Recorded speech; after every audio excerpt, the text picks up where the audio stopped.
It happened on a night when the moon was hidden behind a veil of clouds.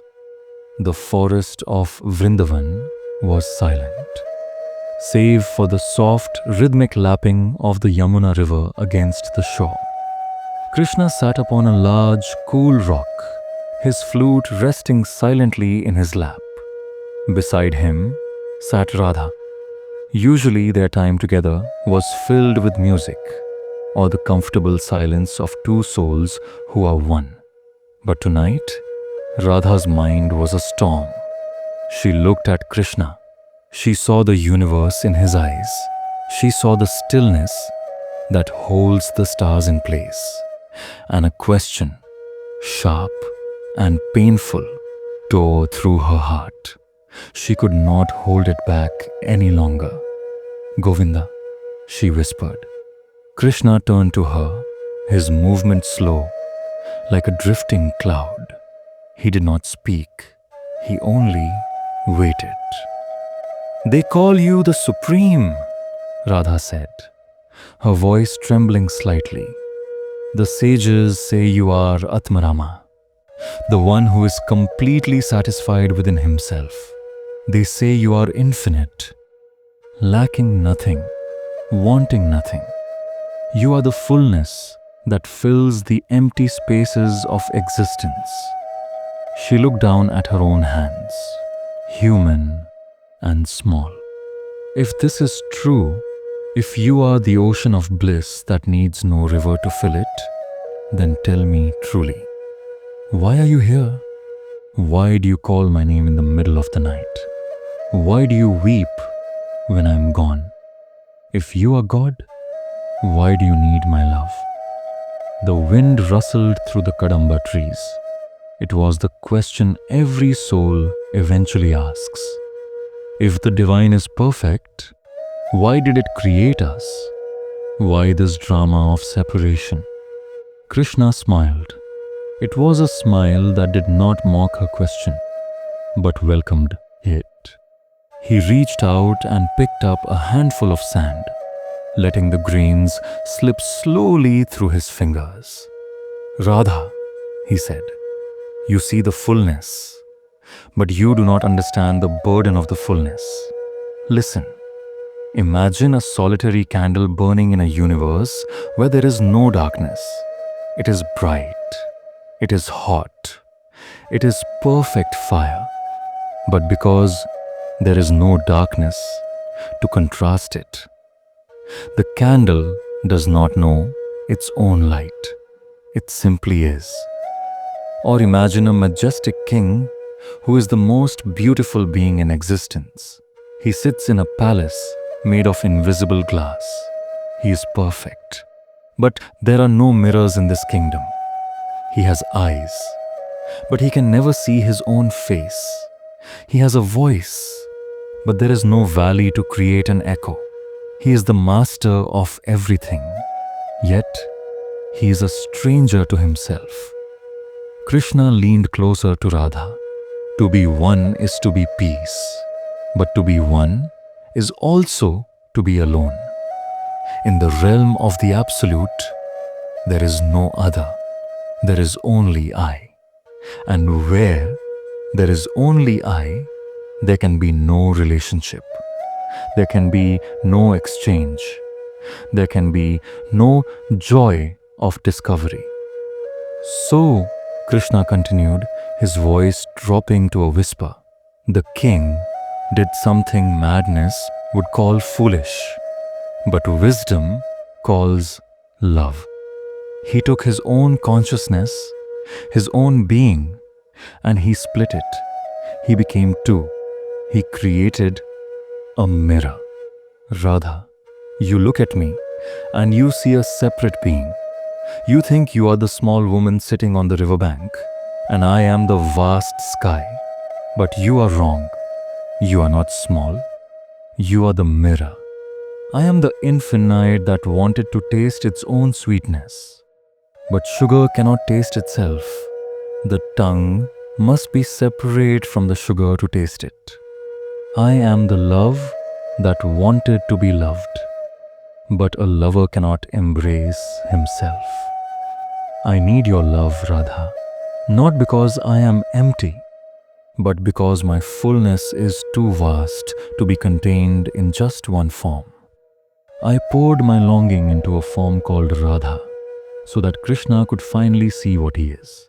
When I look into your eyes, I do not see you. I see the reflection of my own soul.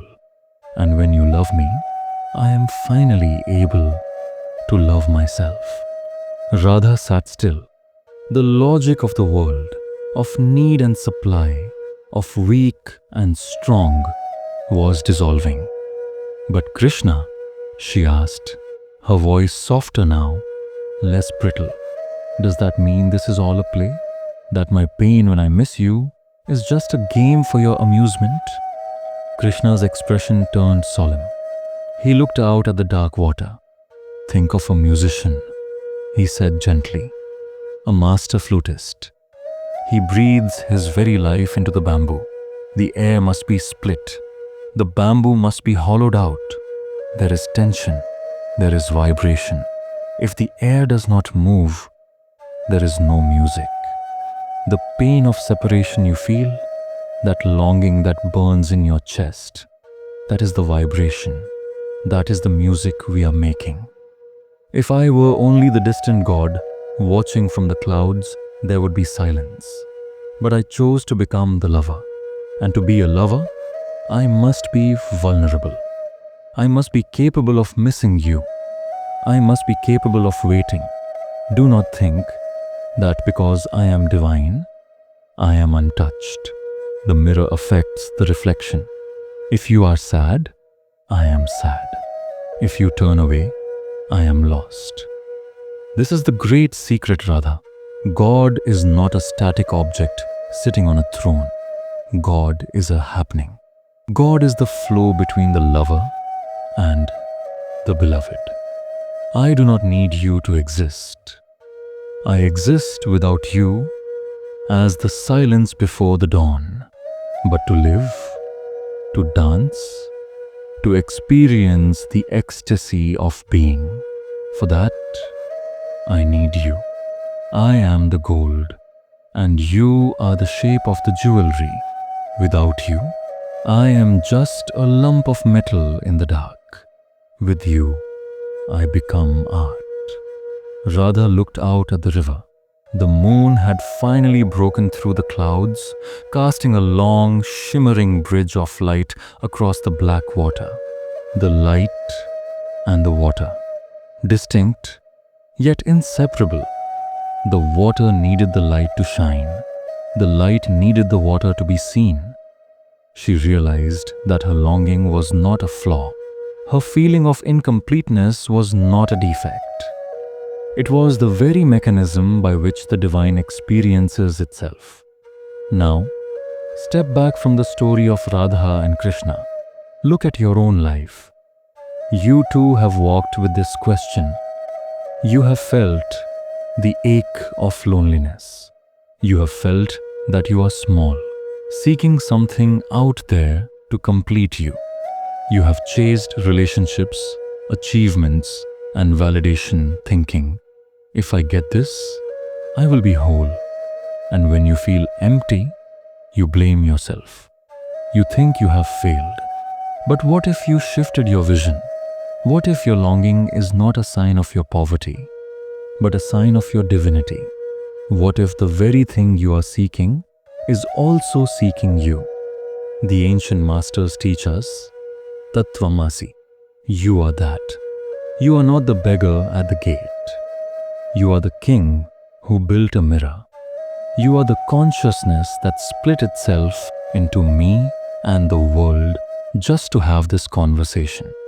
The friction you feel in life, the struggles, the desires, they are not mistakes. They are the friction of the bow against the violin strings. They are necessary for the music. So, stop fighting your own heart. Stop judging your need for love. When you feel a longing for connection, do not view it as a weakness. View it as the divine calling out to itself. Rest in this understanding. You do not need to become God. You do not need to climb a mountain to find the truth. You simply need to realize that the one who is looking and the one who is being looked for are the same. The seeker is the found. The lover is the beloved.